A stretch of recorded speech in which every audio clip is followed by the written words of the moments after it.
How would you like a 15% discount to my daily email, the stack of stuff, the show notes, discounts to the conference, all of that? All you need to do is text the word show to 33777.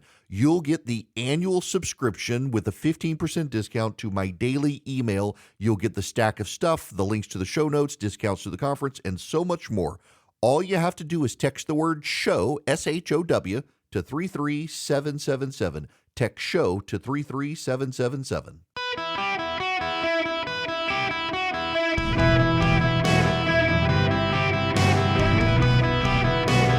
Welcome to the Eric Erickson Show podcast, Hour 3. Hello, America. Welcome. It is Eric Erickson here across the nation. The phone number is 877-973-7425. Should you wish to be on the program, I would be very happy to have you. It's an open line Friday, and I'm happy to take your calls. But before I do take your phone calls, I got to put something on your radar, particularly those of you listening on WHIO in Ohio. In 2022,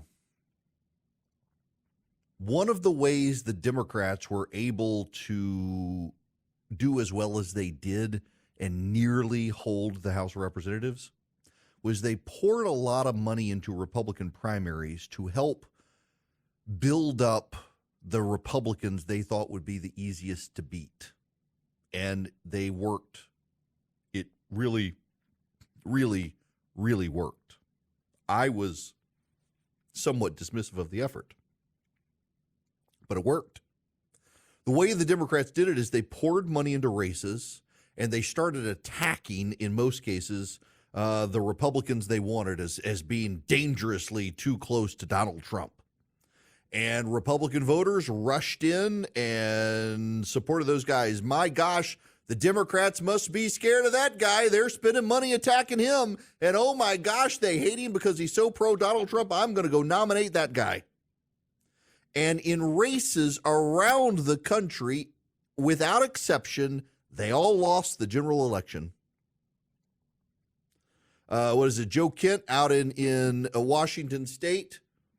The Democrats poured money in to help him. I forget now the guy in Michigan against Peter Meijer. Peter Meijer had voted to impeach Donald Trump, so Trump hated him and endorsed his opponent, but Meijer was still running ahead of the guy until the Democrats poured in over $1 million, I think it was. No, I'm sorry. It was $150,000, which was fine in that race for the guy. Built him up, attacked him as too pro-Trump. And the Republicans, they fell for it. In every single one of these cases, Republican primary voters picked the guy the Democrats knew would be easy to beat in the general, and the Democrats did. And so Republicans cost themselves a larger House majority because they were so stupid they bought the Democrats' arguments. Democrats played the GOP like a fool. You know, this was pioneered by Claire McCaskill, the progressive talking head now on MSNBC. Claire McCaskill ran for the Senate in Missouri, and in one of her reelection campaigns, she knew which Republican would play the worst with the general election voters, and she poured money into the Republican primary to attack that guy. And Republicans interpreted it as, oh, she's really scared of this guy. We should nominate him. They fell for it. And Claire McCaskill won her reelection before Josh Hawley beat her 6 years later. Well, the Democrats are doing it again, and I pray to God in heaven Republicans aren't stupid this time, but we are the stupid party, and I suspect we'll fall for it. Bernie Moreno is running in Ohio. Now, what you need to know about Bernie Moreno is he was a Trump critic who became a Trump humper, and now the Democrats are attacking him as just too worshipful of Donald Trump. The guy was a serious Donald Trump critic and now has fallen all over himself to sing the praises of Donald Trump. And the Democrats have launched a massive PR campaign to claim that Bernie Moreno is too pro-Trump. It is designed, just like in all those 2022 races, to help Bernie Moreno get elected. Now, you should know there is a news story that has come out. Bernie Moreno is alleged to have been caught in an adult friend finder leak. An email Ty reveals he sought young guys to have fun with while traveling. At the time, Bernie Moreno lived in Florida. The website has his accurate email address, accurate date of birth, and uses his email and was in solicitation of young guys. However, you should know that's out there. Bernie Moreno's campaign says this is a ridiculous story, that even the AP notes that an intern who worked for Bernie Moreno claims to have set this up as a stunt. Now, this was years ago. I don't know why a young intern would do this to Bernie Moreno well before he was in elected office, but that's what they say. I know a number of partisans who like Bernie Moreno who are attacking the story, saying it's an inappropriate story, but it's out there that I gotta tell you, you look at his Bernie Moreno. The story's been circulating for a while. The Associated Press finally released it. This is ahead of Tuesday's primary election. There's mounting anxiety inside the GOP that Bernie Moreno may emerge as the nominee. After vaulting into the top tier of contenders with a coveted endorsement from Donald Trump, Moreno, who has shifted from a public supporter of gay rights to a hardline opponent, is confronted with questions about the existence of a 2008 profile seeking men for one-on-one sex on a casual sexual encounter on the website Adult Friend Finders. Hey, looking for young guys to have fun with while traveling, reads a caption on the photoless profile of the user Nardo19672, according to the Associated Press. The AP review confirmed that someone with access to his email account created the profile, though the AP could not definitively confirm whether it was created by Moreno himself. Now, an intern, Dan Ritchie, says he created the account as part of a juvenile prank. I was thoroughly embarrassed by an aborted prank I pulled on my friend and former boss, Bernie Moreno, nearly 2 decades ago. The AP couldn't confirm Ritchie's statement, and he didn't immediately respond to messages. He donated about $7,000 to Moreno's campaign. The lawyer says there is no there. This is all coming at the end. I don't know about the AP story. Friends who are of Bernie Moreno, he was a gay rights supporter, big gay rights supporter. He's now reversed that. He was a big Trump opponent. He's now reversed that. What I do know is that the Democrats are pouring money in at the end of the race to get Bernie Moreno the Republican nomination. So those of you in Ohio, forget about the Adult Friend Finder story. There are issues with it, the sourcing of it, the age of the story, all of that. It's been circulated for a while. Here's what you need to know about Bernie Moreno, just so all the cards are on the table. Bernie Moreno was a big LGBTQ plus supporter. Now he's not. He was a big critic of Donald Trump's. Now he's not. And the Democratic Party is now pouring money in at the end of this primary to make sure Moreno crosses the finish line and becomes the Republican nominee. And that, not the Associated Press story about him and Adult Friend Finders and soliciting young men for sex. The big story is that the Democrats want him to be the Republican nominee. And in 2022, every time Republicans fell for it, they lost the race. Sherrod Brown is going to be very difficult to beat. It's going to be very difficult to beat. And the Democrats, Chuck Schumer is willing to sell out Israel to placate progressives. He will stop at nothing to remain Senate Majority Leader. The fact that Chuck Schumer has authorized this money to be spent on Bernie Moreno tells me everything I need to know about why Bernie Moreno should not be the Republican nominee. Moreno supporters will say, well, obviously this is a distraction. They're scared. They don't want me as the nominee. That's why they're trying to stop me. And that's what every single one of these Republicans said in 2022, and they all lost to the Democrats nationwide. Every single one of them lost. The Democrats poured money in to build these guys up to attack them as too pro-Trump, and their response was, well, of course they're scared of me because I'm going to win, and they all lost. We are going to have a very close race in Ohio. Sherrod Brown is a formidable candidate. Even in Ohio, Ohio has drifted to the right, but Sherrod Brown is a populist Democrat who's tied to the working class. And the Democrats would not be wasting money on Bernie Moreno to prop him up unless they thought he was the easiest Republican to beat. And that's a huge problem. It's a huge problem. I would go with Matt Dolan, frankly. I think he has the resources in Ohio to beat Sherrod Brown.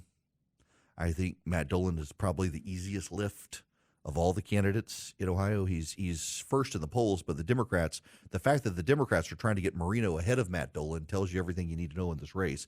I just think we shouldn't be fooled again. And Republicans, if you can't learn your lesson, fool me once, shame on you. Fool me twice, shame on me. This is shame on the Republicans if you can't see the same pattern playing out in 2024 that you saw in 2022 when the Democrats clean your clock across the nation by choosing your candidates for you or inducing you to pick the candidates that they wanted. You fell for it repeatedly, and you got your butt kicked nationwide. And here they come again in Ohio to do it again. They want Bernie Moreno. They think he's the easiest one to beat. If you fall for it again, you get what you deserve. When Sherrod Brown goes back to the Senate, we could capture Ohio with a strong candidate. Matt Dolan and Frank LaRose, I think, are much better candidates than Bernie Moreno. They've also been much more ideologically consistent over the years. Bernie Moreno has flipped every which way. He was for gay rights. Now he's against it. He was against Donald Trump. Now he's for it. The Democrats want him. You should deny him his win because you will deny the Democrats what they want. They will have wasted money in Ohio and not gotten what they want. Please, Republicans, do not take the Democrats' bait. Don't help Chuck Schumer. And you're helping Chuck Schumer if you support Bernie Moreno, frankly. And I know he's got a third of support in Ohio, but I'm just telling you, we saw this happen in 2022. You know it, and I know it. You saw it happen. Democrats poured money in at the end to close Republican primaries, to elevate the guys they thought would be the easiest to beat, and they're doing it in Ohio. They're not dumb people. They're not dumb. They may be evil. They're not dumb. They're not, well, some of them are. We don't need to debate that, but they're not dumb people. The question is, are you? Hello there. Welcome. It is Eric Erickson here. The phone number 877-973-7425. It is an open line Friday. I want to go to Tom. Welcome to the show, Tom. How are you? I'm good, Eric. And as usual, you have a compelling discussion recently about what they call solar farms. Well, that's not a farm to me. That's a blight. But yes. So they take out forest farms and fields and send the wood chips to Europe so they can put it in their biomass energy production plants and call it green energy. Now, my brother he lives in a western state, and he has solar power panels on his home where they belong. Solar panels on existing structures. And so every month he looks at how much his solar panels created, and that's deducted from his electric bill. So he has some say in how all that works, as do other people that do the same thing out there in that particular state. So this is what is so maddening, is that they're taking out the environment. They're being so hypocritical, as you so accurately pointed out. And when it should be a much better use of all of this to leave the environment alone, quit chopping up migrating birds, the whooping cranes or whatever those are out there, the sandhill cranes, and just, the sun is fine, let's use it, but let's not do stupid stuff like taking out the environment. I don't need to say anymore. It's part of the frustration here, Tom, is that for people who claim to be environmentalists, that they're not thinking about the environment generally and how things work. Like, for example, right now where I am, it is pouring down rain, thunder, and lightning, and this happens in the southeast. It's very often cloudy. Solar panels work far better in the desert, and they don't necessarily need them here. Georgia Power kind of trying to placate the environmentalists with an all of the above strategies, putting in wind and solar, nuclear. They got fossil fuel plants in the Southeast, but the solar doesn't work as well in the Southeast. I mean, just take Atlanta, where I live, near Atlanta, Georgia. Atlanta's one of the many nicknames that Atlanta has is the city in the trees. If you chop down a tree inside the city of Atlanta, you have to plant a new tree. When you fly into Atlanta, you're like, where do all the people live? There's just woods. Actually, no, it's actually a very forested city. Solar panels don't work well when the trees are blocking the sunlight. At my particular house, we actually looked at putting solar panels in the house, and we got trees all around our house, and they wanted us to cut the trees down. I'm not cutting down the trees that actually keep the house cooler by the sun not hitting the house. I'm not going to do that. And so we don't have solar panels in our house. Now, conversely, I got a guy down the street from me who he doesn't have any trees around his house. His house is a new build, and they clear cut the land to build the house. And he put solar panels on top, and he's offset his power bill with it. God bless him. Good for him. His choice. Let him do it. He doesn't have any trees around the house. I want trees around my house. I like the shade. I like trees. I want trees. One day I want to buy some land and build a house, and I don't want the property clear cut because I want to keep the old growth trees. They're beautiful.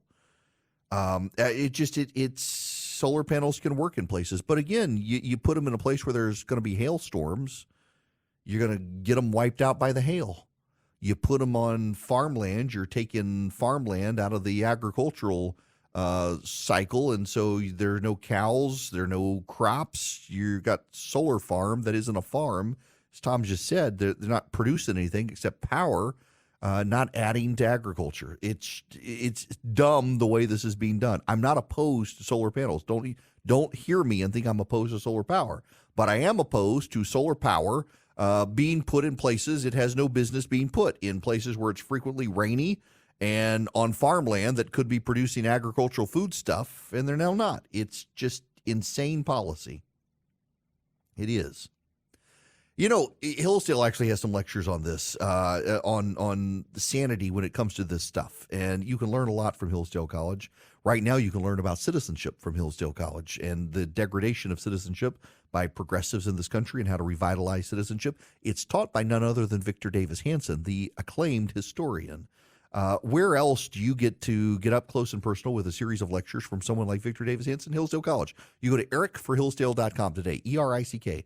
ericforhillsdale.com, and you sign up. You can take this. There's no cost to you. You can do it at your own pace. You can begin to develop a relationship with Hillsdale College, a relationship you're going to want. They are so committed to this country, its values, its founding principles. They want to educate you about those. So you start with Victor Davis Hanson. You begin your journey with Hillsdale College, and they offer you so many great lectures from so many great, well-known people committed to preserving our constitutional republic.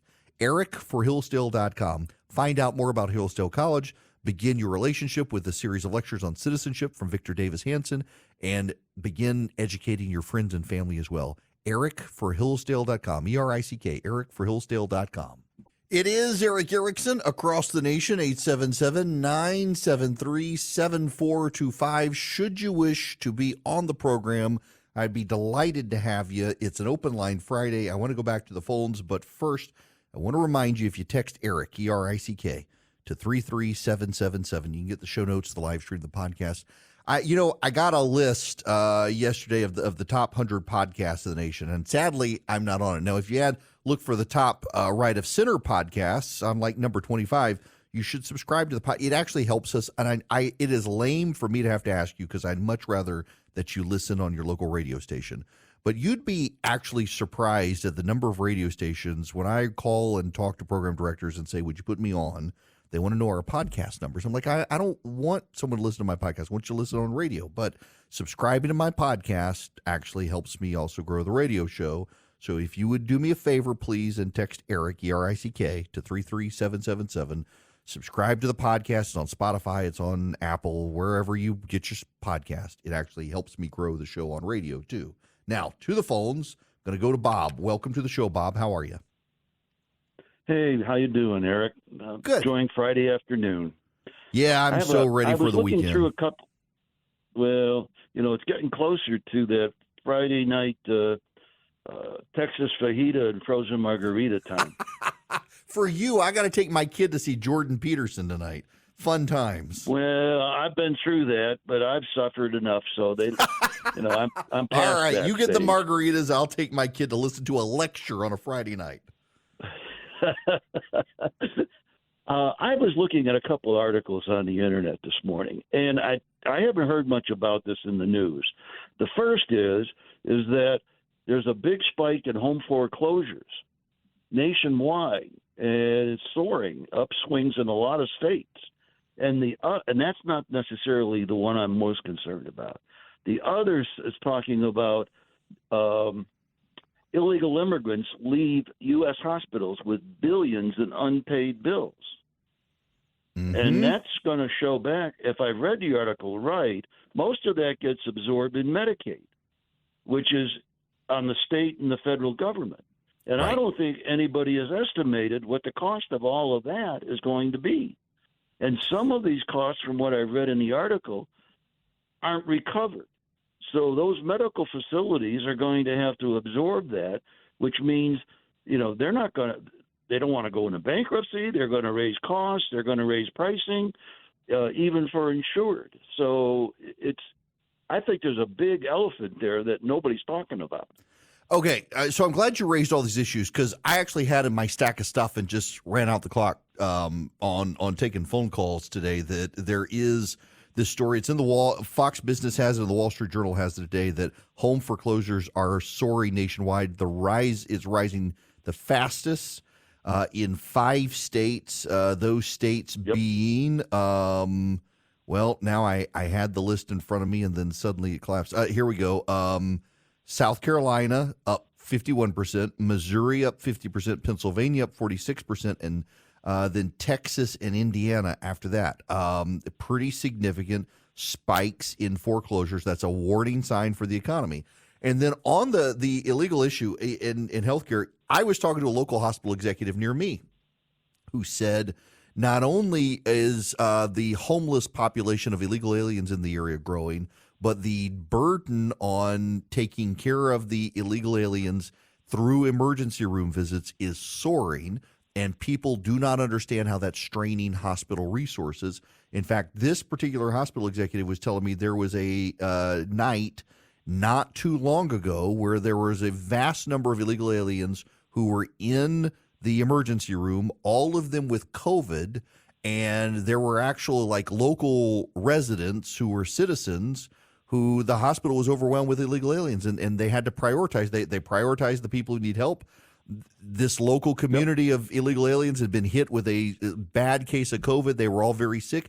None of them go to primary care physicians. They all come to the emergency room, and they were having to prioritize dealing with patients with all of these people sitting in the emergency room, waiting room with COVID, waiting to be seen. And it just said it was a sad situation and also a drain on resources to deal with this. Well, the article I read happened to have been in Epoch Times. And they're talking, and I was surprised. They're saying it's not unusual with pregnant women who are here illegally or others. They end up in the ICU for 60 days or more. My goodness.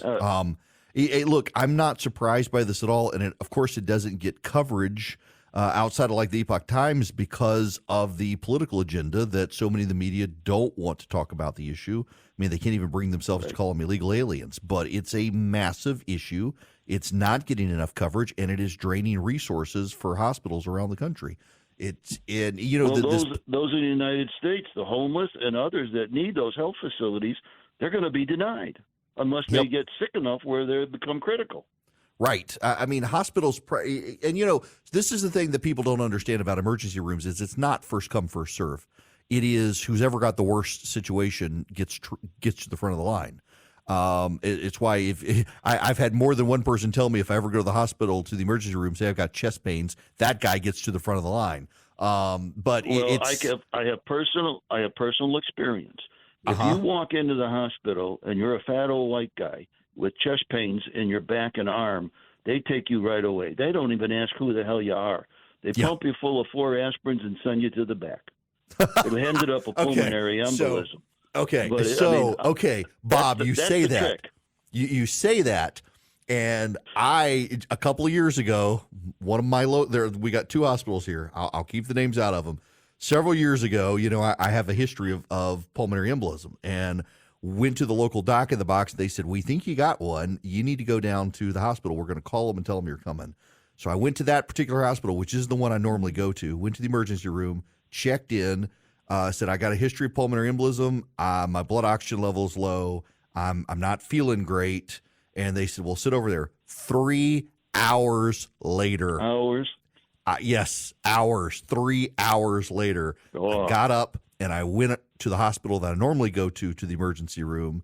I said, I was sitting over there for 3 hours. The doc in the box that sent me there connected to that hospital, because at the time, this hospital didn't have a doc in the box. So they think I got another blood clot. They slipped the blood oxygen sensor on my finger, and it was at like 88%. And they're like, "Let's go." Let's go. I sat at the first hospital though for 3 hours in the emergency room waiting. But you're right. That was an exceptional experience. Normally, if I go in and say I got a history of blood clots, they're immediately let's go to the back. It's so draining on people. Look, Bob, I'll let you go there. It's good to hear from you. Thanks for calling. And he's right. The amount of overwhelming resources that are going into dealing with the illegal immigrant population in the country right now, it's draining resources away from dealing with our homeless population. Now, listen, I'm a firm believer in you got to take care of the widows, the orphans, and the refugees. We are obligated to take care of people who come here. You can say, well, we shouldn't, but we are. Moral duty. However, that moral duty should extend first to those who are meant to be here, and then second to those who have broken the law to come here.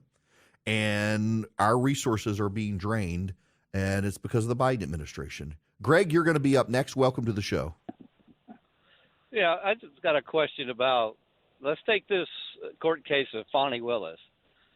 The judge had made a decision to split the baby or whatever.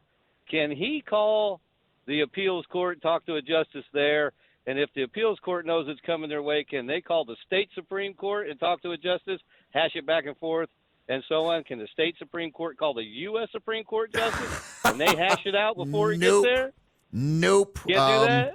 It's a motion, so if you want to appeal it, you got to file a motion, and then the other side gets 30 days to respond, and then they set a hearing, and then they let you come talk to them, and then they take their time to decide it, and then if you don't like that, it goes through the same process again. In this case, it would go to the state Supreme Court in Georgia. There's not a federal issue here. It's a state issue. It takes time. It's a slow process. It's always been a slow process.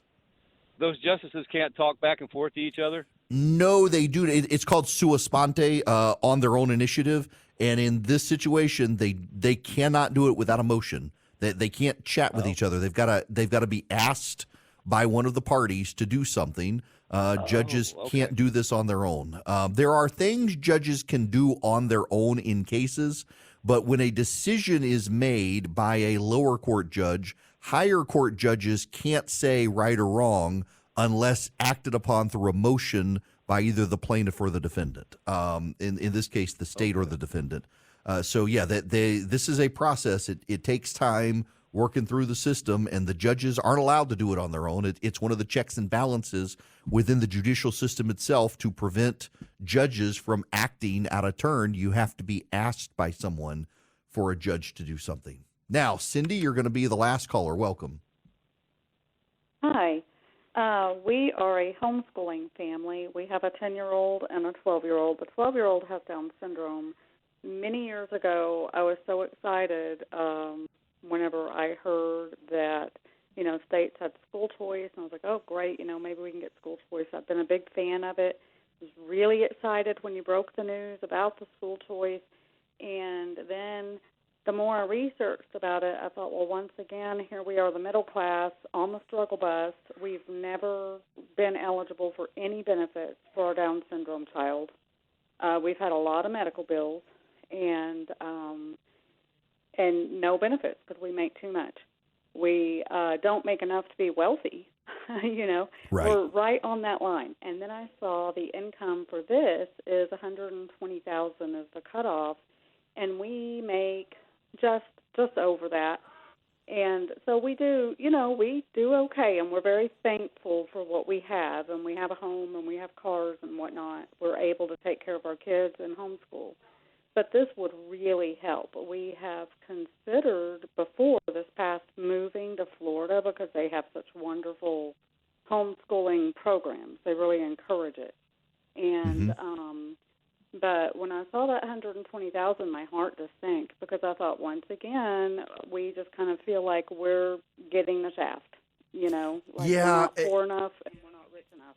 So what the supporters have all told me all along is that they had to do this first step to get it into law, to get people comfortable with it, so that then they can add to it later. So this is the first of many slow steps forward, and they get it, and I get it, and I hate it for your situation because I know so many people who are in your situation. You don't feel like you're wealthy, particularly given the medical costs and others that you have to deal with as a family, and yet the government says actually you are.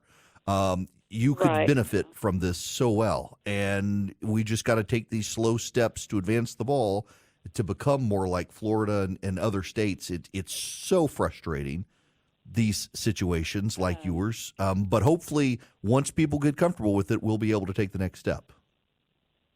And I guess part of my question is, because I know you're really familiar with laws, and like you said, this could be the first step. Do you have, I know you can't guarantee, but any estimation of how long it takes for a state in general to say, okay, this has been in place now long enough to add to?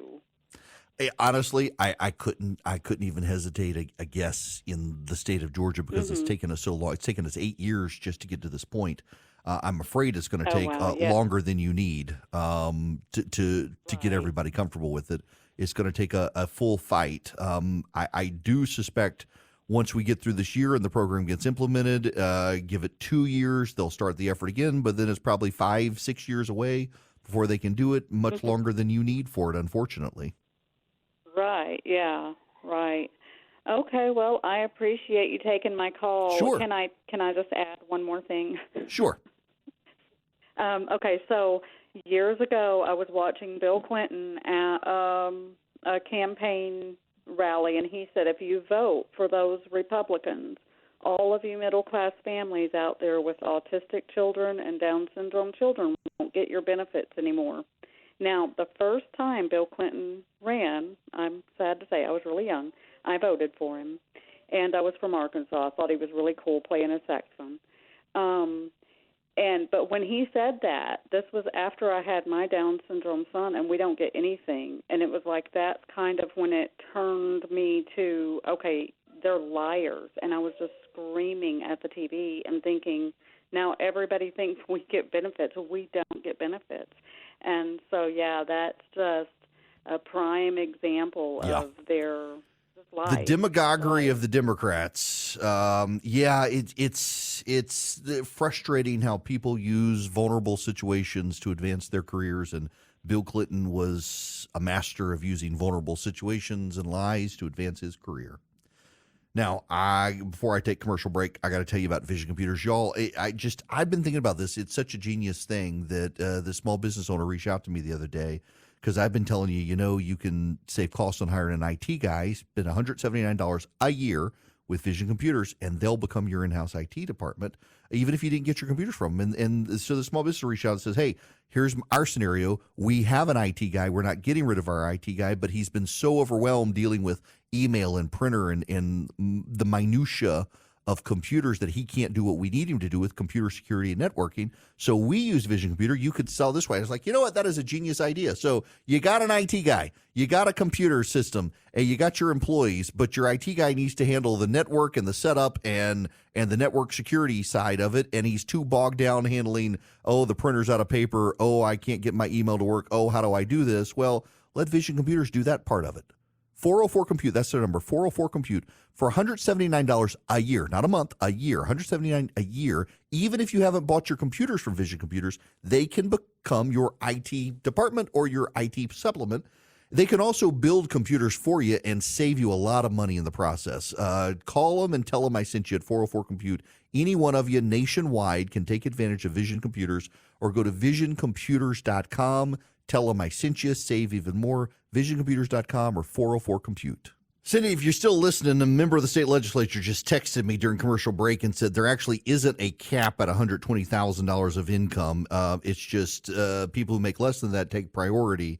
If there is room in the program left, then others are able to get into the program. So it's not a cap per se. They prioritize families that make less, but if there are available slots, you can still get in. So that's the way it's structured. That's good to know. Y'all, I'm going to see Jordan Peterson this evening, and it's really funny. So my son has really taken to Peterson. It was kind of funny. He's a teenage boy, and he was in the hot tub the other night in the backyard. He loves sitting in the hot tub and watching movies. And I thought, oh gosh, he's out there by himself. It's after dark. What's he watching? He was watching a Tim Keller sermon. And he loves watching Jordan Peterson. And he commented the other day, he was reading a book, and I forget what book it was now. Forget which one it was.